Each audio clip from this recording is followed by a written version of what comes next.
चुक्ता पुँजीको हिसाबले नेपालको सबैभन्दा ठुलो वाणिज्य बैंक कुन हो? तपाईको समय सुरु हुन्छ यहाँबाट 30 सेकेन्डका लागि। चुक्ता पुँजीको हिसाबले नेपालको सबैभन्दा ठुलो वाणिज्य बैंक कुन हो? Nobel bank. Nobel bank. यहाँको जवाफ गलत भएको छ। अब नारायणी पब्लिकलाई जान्छ यो प्रश्न। चुक्ता पुँजी अर्थात् पेड अफ क्यापिटल भन्छ। राष्ट्रिय वाणिज्य बैंक। राष्ट्रिय वाणिज्य बैंक, यो जवाफ गलत। अब सीताराम संस्कृतलाई जान्छ यो प्रश्न। नो। पास गर्नुभयो यहाँले। सीताराम संस्कृतबाट पास भएको छ र अडियन्समा गएको छ यो प्रश्न।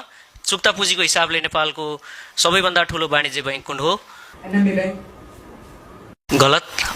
अर्को एकजनाको हात उठेको छ, म त्यहाँनिर एकचोटि फेरि भन्नुहोस्। यो गलत जवाफ हो।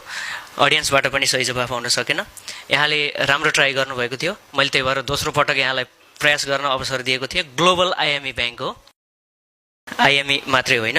ग्लोबल आइएमई बैंक 2079 पुस 25 गते बैंक अफ काठमाडौँसँग मर्ज भइसकेपछि नेपालको पेड अफ क्यापिटलको हिसाबले सबैभन्दा ठुलो वाणिज्य ब्याङ्कको रूपमा अर्थात् ए लेभलको ब्याङ्कको रूपमा अहिले क्रियाशील छ।